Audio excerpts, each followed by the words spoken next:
સ્વાધ્યાય 1.19 9 સેન્ટીમીટરની ધારવાળી ઘનાકાર ગૌસિયન સપાટીના કેન્દ્ર પર 2 માઇક્રોકુલમ વિદ્યુતભાર રહેલ છે. આ સપાટીમાંથી કુલ વિદ્યુત ફ્લક્સ કેટલું હશે?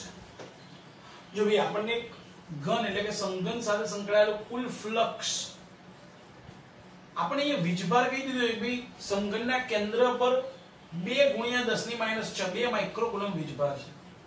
તો આપણે જાણીએ છીએ સંઘન સાથે સંકળાયેલું ફ્લક્સ કેટલું, તો કે ગૌસના નિયમ પ્રમાણે ઘેરાયેલો વીજભાર q ભાગ્યા એપ્સિલોન g. કિંમતો બધી મૂકી દો એટલે સીધો જવાબ. આટલું ફ્લક્સ થયું, પણ આપણને એ નથી માંગ્યું, ઘન સાથે નથી માંગ્યું. આપણને તો ઘનની સપાટી, ઘનની કોઈ એક સપાટી હોય, ઘનને ટોટલ કેટલી સપાટી હોય? 6.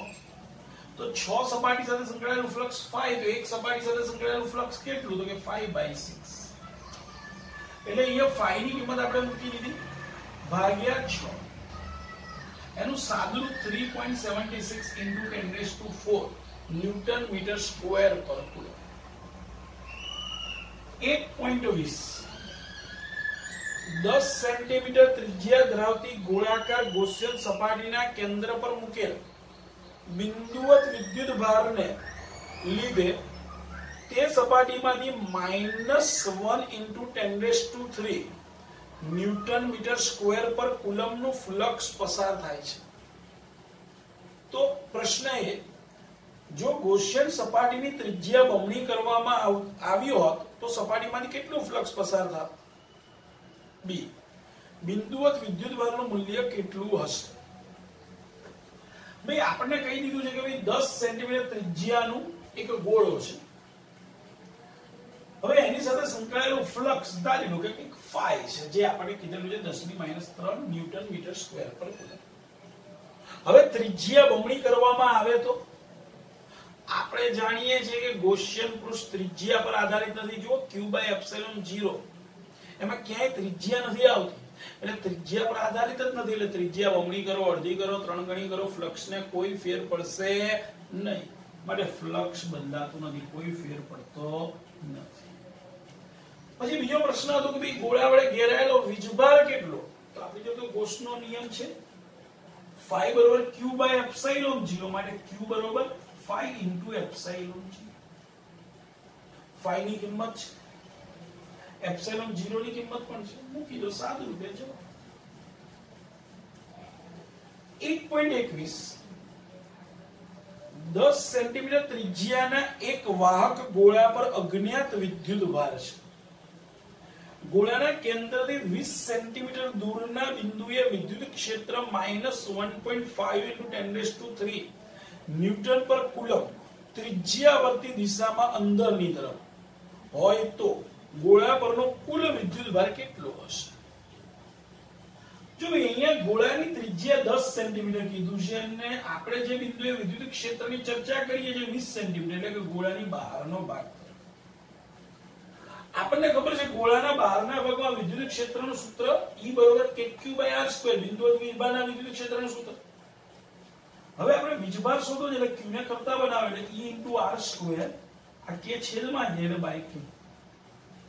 તમારી જોડે બધી જ વસ્તુ છે, r પણ છે, સ્મોલ r, કેપિટલ E પણ છે, અને k તો 9 × 10⁹ એ તો આપણને ખબર જ છે. બધી જ કિંમત મૂકીને સાદું તમારે આપવાનું. તો 6.6 × 10⁻9 પણ માઈનસ આવશે, કેમ? વિદ્યુત ક્ષેત્ર માઈનસ, અર્થાત ગોળાની અંદર જે વીજભાર છે ઋણ વીજભાર છે. આ 1.21 1.22 2.4 મીટરનો વ્યાસ ધરાવતા એક સમાન વિદ્યુત ભારિત ગોળા પર વિદ્યુત ભારની પૃષ્ઠ ઘનતા 80 માઇક્રોકુલમ્બ/મીટર સ્ક્વેર છે. તો પહેલો પ્રશ્ન છે ગોળા પરનો વિદ્યુત ભાર શોધો, અને બીજો પ્રશ્ન છે ગોળાની સપાટીમાંથી બહાર જતું કુલ વિદ્યુત ફ્લક્સ કેટલું હશે? એ ગોળાની ત્રિજ્યા આપી દીધી છે 1.2 મીટર, પૃષ્ઠ વીજભાર ઘનતા આપી છે 80 માઇક્રોકુલમ્બ/મીટર સ્ક્વેર. તો ગોળાની સપાટી પરનો કુલ વીજભાર અને ગોળાની સપાટી સાથે સંકળાયેલો કુલ ફ્લક્સ શોધો એવું કીધું. ભાઈ આપણને પૃષ્ઠ વીજભાર ઘનતા આપી છે એનું સૂત્ર આપણને ખબર છે વીજભાર ભાગ્યા ક્ષેત્રફળ. વીજભાર q ભાગ્યા ગોળાનું ક્ષેત્રફળ એટલે 4 પાઈ r. q ને કરતા બનાવો કારણ કે આપણે q શોધવું છે. તો q બરાબર સિગ્મા * 4 પાઈ r સ્ક્વેર. ભાઈ સિગ્મા ની કિંમત આવી 80 માઇક્રો કુલમ્બ પર મીટર સ્ક્વેર એટલે 80 ગુણ્યા 10 ની -6 4 પાઈ એટલે 3.14 r 1.2 એનો વર્ગ. સાદું રૂપ તમારે આપવાનું તો જવાબ આવશે 1.447 into 10⁻³ -3. બી ભાઈ ગોળા સાથે સંકળાયેલું ફ્લક્સ રિયલમાં ગોળામાંથી બહાર જતું ફ્લક્સ એટલે ગોળા સાથે સંકળાયેલું ફ્લક્સ phi = q/ε0 ગોસના નિયમ પ્રમાણે. q હમણાં તમે શોધ્યું ε0 તો તમને ખબર જ છે કિંમત જાતે મૂકવાની જવાબ કંઈક આવો આવશે 1.635 × 10⁸ ન્યૂટન મીટર સ્ક્વેર પર કુલમ. આ તો 1.22. હવે 1.23 એક અનંત લંબાઈના રેખીય વિદ્યુતભાર 2 સેન્ટીમીટર અંતરે 9 × 10⁴ ન્યૂટન પર કુલમ છે. તો રેખીય વિદ્યુતભાર ઘનતા ગણો. ભાઈ અનંત લંબાઈનો તાર આપેલો છે. અહીંયા આગળ આપણને તારથી 2 સેન્ટીમીટર લંબ અંતર એટલે કે 2 × 10⁻² મીટર લંબ અંતર વિદ્યુત ક્ષેત્ર કઈ લીધું છે 9 × 10⁴ ન્યૂટન પર કુલમ્બ છે. તો રેખીય વીજભાર ઘનતાનું મૂલ્ય શોધવાનું કીધેલું છે. ભાઈ આપણી જોડે તો સૂત્ર છે ગોસિયન એટલે કે ગોસના નિયમની પહેલી જ એપ્લિકેશન પહેલો ઉપયોગ. અનંત લંબાઈ ધરાવતા વિદ્યુતભારિત તારથી r લંબ અંતરે વિદ્યુત ક્ષેત્ર E બરોબર 2k λ/r. માટે લેમ્બડા ને કરતા બનાવો તો ER ભાગ્યા 2k છે. બધી જ કિંમત મેં કીધી હતી. એની કિંમત 9 × 10⁴ આપેલી હતી. r ની કિંમત 2 × 10⁻², 2m9, k ની કિંમત 9 × 10⁻9. સાદું 10⁻7 કુલમ્બ પર મીટર. 1.24 બે મોટી પાતળી ધાતુની પ્લેટો એકબીજાની નજીક અને સમાંતર છે. તેમની અંદરની બાજુઓ પર વિરુદ્ધ ચિહ્નો ધરાવતા અને 17 × 10⁻22 કુલમ્બ પર મીટર સ્ક્વેર મૂલ્ય ની વિદ્યુતભારની પૃષ્ઠ ઘનતા છે. તો પહેલો પ્રશ્ન પ્રથમ પ્લેટની બહારના વિસ્તારમાં વિદ્યુત ક્ષેત્ર. બીજો પ્રશ્ન બીજી પ્લેટના બહારના વિસ્તારમાં વિદ્યુત ક્ષેત્ર. અને ત્રીજો પ્રશ્ન બંને પ્લેટ વચ્ચેના વિસ્તારમાં વિદ્યુત ક્ષેત્ર.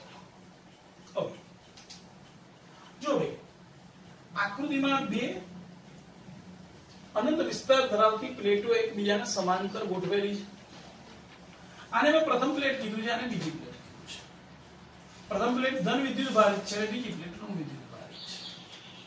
આપણને યાદ હોવું જોઈએ કે ગોસની એપ્લિકેશન નંબર 2 માં આપણે એવું ભણી ગયા કે અનંત વિસ્તાર ધરાવતો વિદ્યુત ભારિત સમતલ હોય તો વિદ્યુત ક્ષેત્ર એ અંતર પર આધારિત નથી. એનું મૂલ્ય E બરોબર σ/2ε. નંબર 2 વિદ્યુત ક્ષેત્રની દિશા તો કે જો ધન વિદ્યુત ભારિત પ્લેટ હોય તો દૂર જતી દિશામાં અને ઋણ વિદ્યુત ભારિત પ્લેટ હોય તો એની તરફ આવતી દિશામાં છે. ઓકે એનો ઉપયોગ કરીએ છીએ. પહેલા વાત કરીએ છીએ ધન વિદ્યુત ભારિત પ્લેટ એટલે એનાથી દૂર જતી દિશા. આ દૂર ગઈ, આ પણ દૂર ગઈ, આ દૂર ગઈ. દરેક જગ્યાએ મૂલ્ય સમાન એટલે E1 છે. કેટલું તો કે σ/2ε છે. હવે ઋણ વિદ્યુત ભારિત પ્લેટ એની તરફ આવતી દિશા જો એની તરફ આવતી દિશા છે, એની તરફ આવતી દિશા છે અને એનું મૂલ્ય σ/2ε છે. જોઈ શકાય છે સમીકરણ 1 અને 2 પરથી બંનેના મૂલ્ય સમાન જેને સમીકરણ 3 કીધું. હવે આકૃતિ પરથી આપણે આ બધા પ્રશ્નો જે માંગ્યા છે જવાબ આપીશું. તો સૌથી પહેલા પહેલો પ્રશ્ન હતો પ્રથમ પ્લેટના બહારના ભાગ. ભાઈ જોઈ શકાય કે E1 અને E2 પરસ્પર વિરુદ્ધ દિશામાં છે. મૂલ્ય તો સમાન છે, દિશા વિરુદ્ધ, મૂલ્ય સમાન. ચલો ભાઈ બાદબાકી કરીશું, દિશા વિરુદ્ધ છે, મૂલ્ય સમાન છે માટે બાદબાકી છે. ચલો બીજી પ્લેટને કારણે તો બીજી પ્લેટના બહારના ભાગમાં જુઓ તો E1 અને E2 પરસ્પર વિરુદ્ધ દિશામાં છે, મૂલ્ય તો સમાન છે જ, માટે પણ 0. હવે બંને પ્લેટ વચ્ચેના વિસ્તારની વાત કરીએ તો જોઈ શકાય E1 અને E2 એક જ દિશામાં છે, માટે બંનેનો સરવાળો થાય. Sigma by 2 epsilon 0 sigma by 2 epsilon 0 બંનેનું મૂલ્ય. લસા લઈએ તો સાદું રૂપ થશે સિગ્મા બાય એપ્સિલોન 0. સિગ્માની કિંમત આપણને આપેલી હતી 17 ગુણ્યા 10 ની -22. એપ્સિલોન 0 8.85 10 to -12, જે આપણને અચળાંકની કિંમત ખબર હોવી જોઈએ. સાદું રૂપ કરતા 1.9 ગુણ્યા 10 ની -10 ન્યૂટન પર કુલમ. ઓકે, વિદ્યુત ક્ષેત્ર સદિશ છે એટલે એની દિશા બતાવવી પડે. તો જોઈ શકાય E1 અને E2 ની દિશા ધનથી ઋણ પ્લેટ તરફ છે, એટલે E ડબલ ડેશ ની દિશા ધનથી ઋણ તરફ, ની દિશા ધન પ્લેટ થી ઋણ પ્લેટ તરફ છે. આ તો આપણો સ્વાધ્યાયનો 1.24.